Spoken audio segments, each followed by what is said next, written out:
Olá, está no ar mais um Direito Sem Fronteiras. Hoje falamos de um fenômeno internacional que representa uma ameaça séria à democracia, as chamadas deepfakes, ou falsificações profundas. É o uso de inteligência artificial para produzir vídeos e áudios falsos, mas extremamente convincentes. Parecem tão reais que enganam muita gente e podem influenciar o resultado de eleições, como já aconteceu em vários países. No programa de hoje, vamos ver como o mundo e o Brasil reagem às deepfakes. O presidente dos Estados Unidos, Joe Biden, o ex-Barack Obama, o da Rússia, Vladimir Putin, celebridades. E não se iluda, pessoas comuns também. Ninguém está livre das deepfakes. A inteligência artificial é capaz de trocar o rosto das pessoas em vídeos, sincronizar movimentos labiais, expressões faciais, imitar a voz quase com perfeição. Mesmo especialistas precisam olhar as imagens e ouvir os sons com muita atenção para não serem enganados. How we move forward in the age of information is going to be the difference between whether we survive. Muito convincentes. Antes, fazer montagens exigiam equipamentos e técnicos treinados. Agora, programas ao alcance de qualquer um na internet fazem o serviço automaticamente. A máquina examina diversas gravações verdadeiras da pessoa-alvo, aprende os padrões de voz, as posturas corporais e as expressões faciais, e assim pode produzir vídeos e áudios falsos com muita precisão. O recurso criminoso já foi usado em eleições de vários países e muitas vezes funcionou. Um risco para a democracia e também um risco para as empresas e negócios e para a intimidade das pessoas. E para falar deste assunto, eu converso agora com Walter Capanema, professor de Direito Digital, pós-graduado em Direito Público e Privado e coordenador-geral da pós-graduação em Direito Digital da Escola Superior do Ministério Público do Rio de Janeiro e dos cursos de Direito Digital da Escola de Magistratura, também do Rio de Janeiro. Converso ainda com Ergon Kugler, mestre em Administração Pública e Governo, pesquisador da Fundação Getúlio Vargas São Paulo, faz parte da coalizão Direitos na Rede e colabora para a elaboração de projetos de lei que tratam de inteligência artificial e de fake news. Muito obrigado a vocês dois pela participação aqui no Direito Sem Fronteiras. Eu começo com uma pergunta para o professor Walter. Professor, a mentira é algo tão antigo quanto a humanidade, mas certamente sofreu transformações e se modernizou a ponto de hoje conseguir enganar as pessoas de uma forma absolutamente convincente, como vimos na reportagem. Isso, de fato, representa mesmo uma ameaça à democracia, à vida privada das pessoas, aos negócios, ao funcionamento das empresas. Qual é a dimensão real desse perigo? Realmente a mentira vem desde a época de Adão e Eva, né? Então, com aquela história da cobra. E ao longo do tempo, a mentira ela foi se tornando mais aprimorada. Nós tivemos desinformações na Segunda Guerra Mundial mais elaboradas, com equipamentos de papel, de madeira, para enganar os nazistas.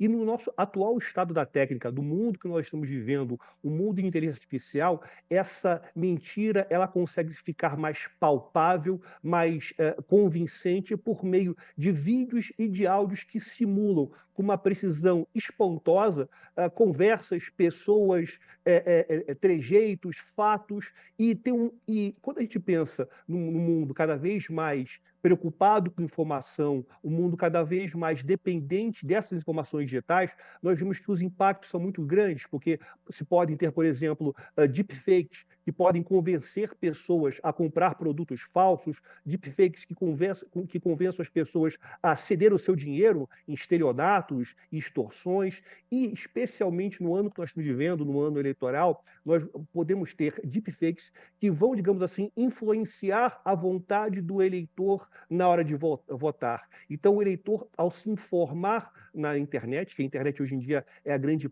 praça do debate público, ele vai muitas vezes encontrar um vídeo, um áudio, supostamente do seu candidato de preferência ou de um candidato rival, que ele estaria justamente reproduzindo conteúdo ilícito, algum interesse que não lhe seja interessante, e com isso ele vai votar influenciado por essa questão. Então, eu vejo que o deepfake ele pode ser um instrumento de ilicitude muito forte a influenciar negócios, patrimônio e principalmente as eleições.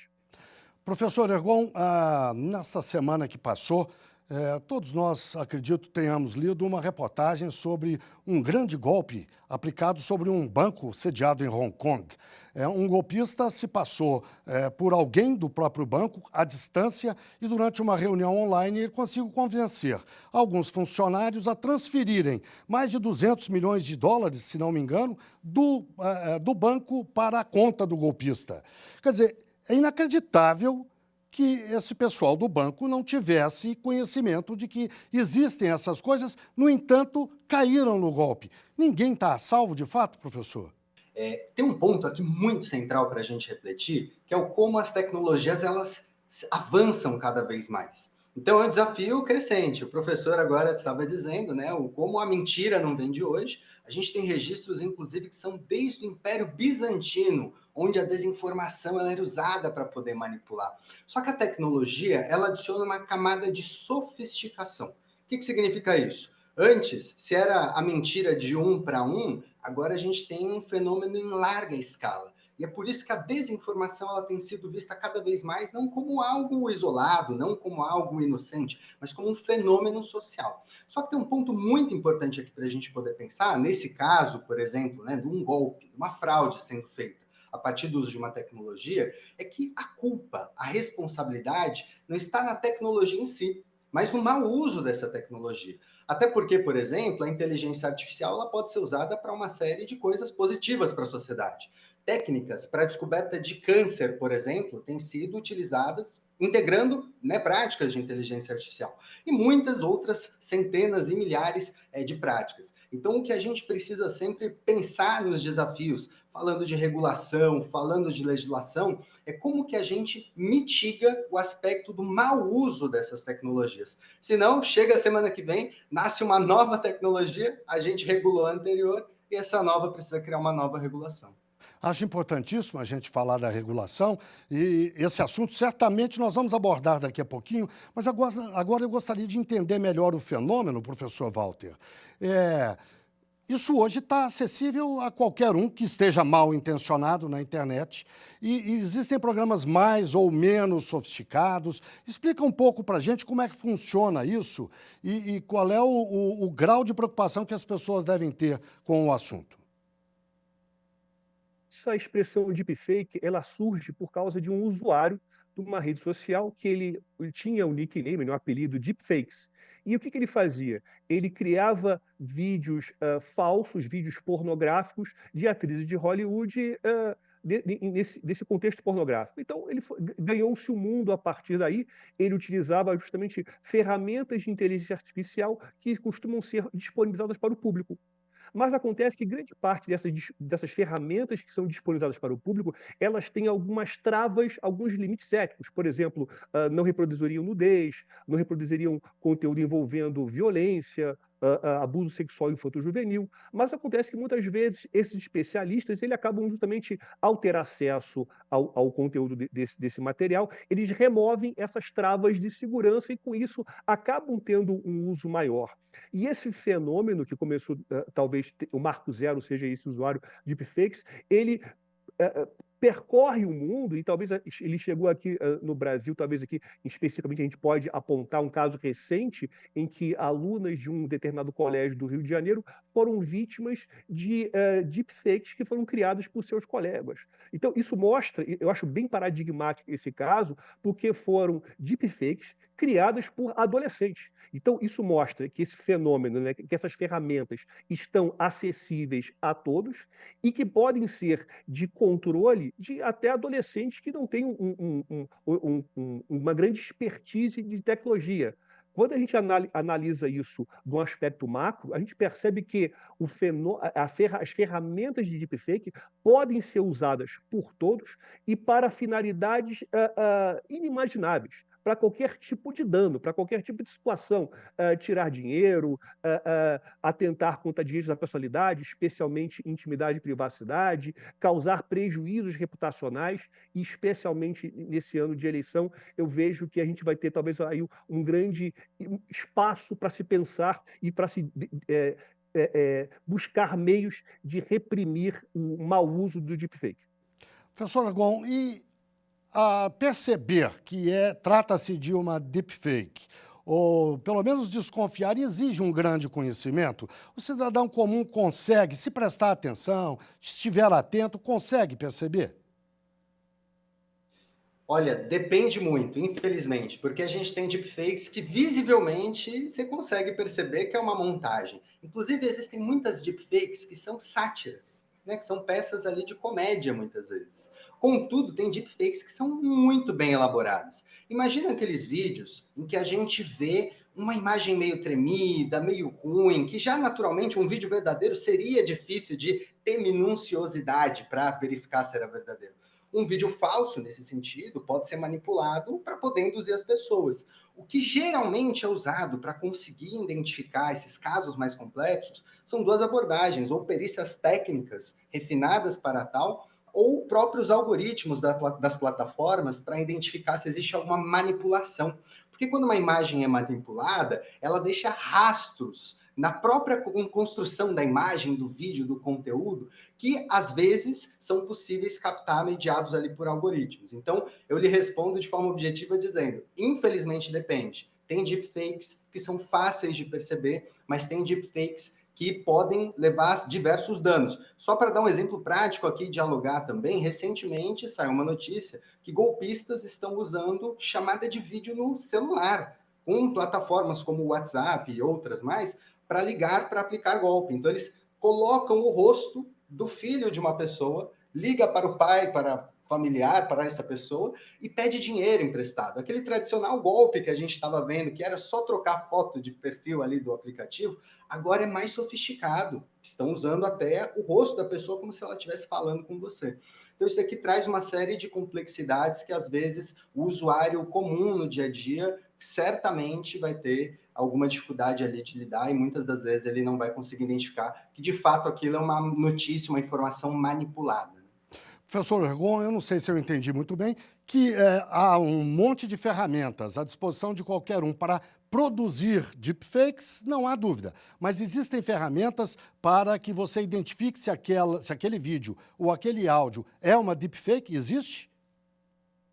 Existe. Na verdade, os algoritmos eles podem ser utilizados para rastrear dentro do próprio conteúdo se existem padrões que destoam da realidade. Então, imaginem, uma imagem verdadeira, ela tem uma certa disposição de pixels, que são cada um dos pontinhos que compõem aquela grande imagem. Uma imagem manipulada, ela pode ter vestígios, rastros nesses pixels, que demonstram que aquilo ali não é algo tão natural, porque às vezes está desenhado muito bem, porque às vezes está delimitado muito bem. Então, existem tecnologias de uso de IA, que são, portanto, né, isso que a gente está discutindo, de inteligência artificial, que podem ser utilizadas, empregadas para identificar as imagens e os conteúdos de vídeo e etc., que foram manipulados também usando inteligência artificial.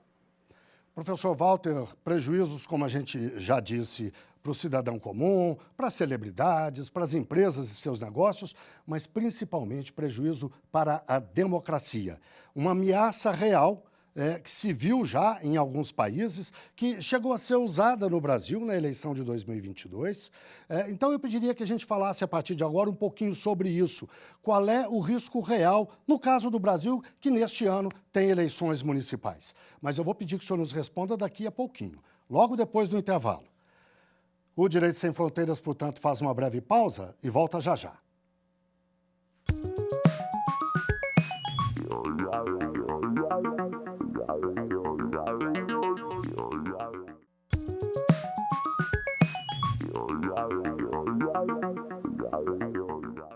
O Direito Sem Fronteiras está de volta. Hoje falamos de como os países, inclusive o Brasil, enfrentam as chamadas deepfakes, ou uso de inteligência artificial para produzir vídeos e áudios totalmente falsos, mas muito convincentes e que, por isso, representam ameaça à democracia. Os nossos entrevistados são Walter Capanema, professor de Direito Digital e pós-graduado em Direito Público e Privado, e Ergon Kugler, mestre em Administração Pública e Governo e pesquisador da Fundação Getúlio Vargas. Professor Walter, no bloco anterior eu deixei uma questão no ar pedindo que o senhor abordasse agora. É sobre o risco que as deepfakes representam para o processo político, para a democracia em todos os países, especialmente no Brasil. Nós sabemos que neste ano haverá eleições para prefeitos, eleições municipais em todo o país. O país já conta com instrumentos legais, já está amadurecido o suficiente para enfrentar as deepfakes ou elas são, neste ano ainda, uma ameaça grave à democracia brasileira? Boa pergunta e difícil de responder, mas a gente pode aqui trazer uma resposta com base em tudo que nós temos. Primeira coisa, para a gente poder chegar a uma conclusão, né, para perceber o tamanho do risco que as deepfakes podem trazer na nossa democracia, a gente precisa levar em consideração, a gente precisa analisar o que os outros países estão sofrendo em relação às deepfakes. A gente pode destacar talvez a Eslovênia, né, que na última eleição um candidato progressista ele foi prejudicado por deepfakes de áudio, isso sem dúvida nenhuma prejudicou ele. E nos Estados Unidos, onde talvez seja a grande praça da tecnologia, a grande vitrine da tecnologia do mundo, a gente tem visto muito isso. Em primeiro lugar, nas eleições de Chicago, onde tiveram fake news de áudio entre um candidato e, eu acho que uma jornalista, simulando aí uma possível fraude, uma tentativa de fraude na eleição. E, mais recentemente, surgiram ligações automatizadas de áudio usando uma simulação de áudio do presidente Biden, ligando para as pessoas, né, para perturbá-las com essas gravações de áudio. Então, a gente percebe, talvez, aí a grande gravidade que esse fenômeno tem no mundo. Agora, quando a gente analisa do ponto de vista do cenário brasileiro, a gente tem que levar em consideração o seguinte: esse fenômeno é razoavelmente novo. É um fenômeno. Se talvez esse uso em larga escala da IA já é novo, ou esse uso da IA generativa, ou seja, da IA que utiliza, que cria conteúdos de áudio, de vídeo e de texto, é mais novo ainda. Então, o que a gente pode dizer que nós temos em andamento? Nós temos projetos de lei que, de certa maneira, vão procurar regulamentar, seja a questão da IA, como o projeto de lei 2338, que talvez seja o projeto de lei mais amadurecido, que exige, por exemplo, transparência naquele conteúdo. E eu acho interessante dizer o seguinte: as grandes leis que nós temos no mundo a esse respeito, talvez a lei da China, né, e a China foi o primeiro país do mundo a regulamentar esse assunto, e algumas leis estaduais dos Estados Unidos estão exigindo que todo o conteúdo criado por IA generativa, né, com todo o conteúdo de deepfake, seja assim avisado. Tem aí uma etiqueta, um aviso determinando que há uma transparência aí. E a gente tem também o nosso PL, chamado PL das fake news, mas na realidade, né, professor Ergon, não tem nada a ver de fake news, né, não fala nada de fake news. Ele busca, talvez, aí, trazer uma maior responsabilidade das plataformas. E eu acho esse projeto de lei muito importante, o 2630, porque ele passa a exigir que as redes sociais saiam do movimento que elas estavam, um movimento passivo, ou seja, elas só vão retirar o conteúdo, só vão agir depois de uma ordem judicial para um movimento ativo. Elas vão ter, talvez, aí um cuidado com as suas plataformas. E por isso que esse projeto de lei é tão importante. E eu vejo que esses projetos de lei, tornando-se leis no futuro, se Deus quiser, esse ano, nós teremos, sem dúvida nenhuma, medidas jurídicas para combater esse fenômeno tão importante. Professor Ergon, o professor Walter rogou aos céus que o projeto esteja pronto ainda este ano, mas será que é possível? Eu sei que o senhor acompanha a tramitação, até colabora. É possível, há tempo, inclusive, de ser usado nas eleições? Dificilmente, não? Em relação a essas eleições desse ano, talvez a gente tenha dificuldade, porque mesmo que ele seja votado, e também espero que seja votado, a gente tem um tempo para a implementação. Então, a gente tem todo um processo para que isso seja adaptado, né? Agora, é importante notar que a gente está falando de dois tipos de regulações que se complementam. Uma coisa é a gente regular o mau uso da tecnologia, parte ali do próprio usuário que produz algo nocivo para tentar desinformar, com uma imagem fake, com uma deep fake, a gente usando o termo, né? Outra coisa é o ambiente da internet, porque esse ambiente da internet, ele também é mediado por inteligência artificial. Quando a gente fala de algoritmos, que é uma palavra que está cada vez mais na moda, né? A gente está falando sobre regras que distribuem o conteúdo. Então, eu sempre dou um exemplo dizendo que se você gosta de ver vídeos inocentes ali de gatinhos fofinhos, você vai receber vídeos de gatinhos fofinhos. Mas um importante estudo recém-publicado pelo NetLab mostrou que se aquele usuário ele tem tendências violentas, por exemplo, o algoritmo de distribuição de conteúdo da plataforma pode distribuir conteúdos violentos, radicalizando ainda mais aquele usuário. Ou seja, se a gente está falando de uma deepfake gerada, uma desinformação em circulação, alcançando várias pessoas, com os algoritmos muitas vezes impulsionando isso pelo engajamento, o estrago pode ser ainda maior. Por isso, há necessidade de uma regulação que pense a liberdade de expressão, que pense a transparência dos algoritmos e que pense a corresponsabilização no ambiente digital. É importante dizer aqui, antes de retomar, é que o projeto 2630 de 2020, que é debatido já há 4 anos, importante reforçar, ele não trata sobre remover conteúdo A ou sobre censurar conteúdo B. Ele está adicionando uma camada, como muito bem disse o professor Walter, de corresponsabilização das plataformas. É uma camada para dizer que algoritmos que influenciam a democracia, regras que a gente nem sabe quais são, que fazem um conteúdo chegar mais longe e outro não chegar tão longe, eles precisam ser transparentes e a gente precisa debater isso enquanto sociedade. E em caso da propagação de alguma desinformação com risco danoso, ou então de um crime cometido no ambiente virtual, a plataforma ela precisa contribuir e colaborar com a justiça. Porque um exemplo muito grave aconteceu no ano passado, quando o Telegram, por exemplo, se recusou a entregar os dados de usuários que estavam planejando ataques neonazistas em escolas. Porque, segundo o Telegram, seria liberdade de expressão, eles falarem sobre isso, e seria direito à privacidade. Mas onde que a liberdade de expressão e o direito à privacidade sobrepõem a vida, o risco e todos os crimes associados a isso. Então, a gente tem ali um arcabouço jurídico necessário para poder pensar esse ambiente da internet pós-marco civil da internet, que é de 10 anos atrás, já é de 2014. Professor Walter, o senhor citou o caso da China, me parece que também dos Estados Unidos, de países que já se mexeram, já se movimentaram no sentido de conter as deepfakes. Que modelo o senhor indicaria que seria bom para o Brasil? Ou não existe esse modelo? Esses países ainda não avançaram o suficiente? Há risco, inclusive, de algum desses modelos trazer conotações autoritárias que não combinam com o espírito democrático que deveria nortear a lei? Qual é a sua avaliação? Eu vejo que, basicamente, a gente poderia dividir essas leis que já existem no mundo em dois grandes grupos.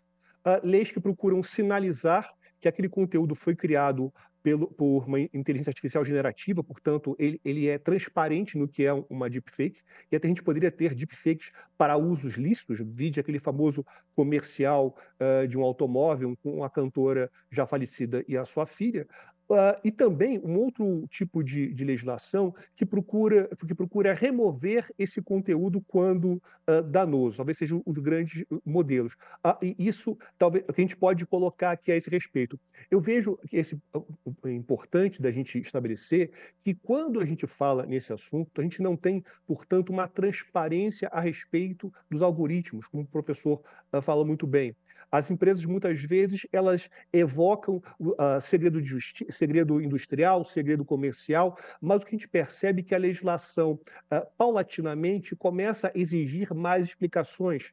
Veja, por exemplo, o Marco Civil, no seu artigo 20, parágrafo 1º, perdão, que ele passa a exigir um direito de explicabilidade sobre conteúdos, sobre decisões automatizadas dos algoritmos, decisões automatizadas em geral. Certamente, uma criação de inteligência artificial generativa, de deepfake, seria uma decisão automatizada que demandaria uma explicação. A explicação de qual foi a base utilizada, de onde, ou seja, se essa inteligência artificial está criando alguma coisa, ela foi treinada com um modelo de fotos, de vídeos, de onde? E foram modelos tirados da internet. O que a gente percebe é que grande parte desses modelos de inteligência artificial se valem de conteúdos coletados na internet, na internet aberta, nas redes sociais, as minhas fotos, as suas fotos e as fotos de vocês que estão aí em casa, sem o nosso consentimento. Eu não me lembro de ter assinado nada a esse respeito, ou seja, em total arrepio das nossas leis existentes. Então, o que eu sugiro como um modelo é um modelo que tenha transparência, um modelo que tenha aí controle do que pode ou não ser utilizado, e um modelo que, digamos assim, estabeleça a possibilidade de retirada do conteúdo o mais rápido possível.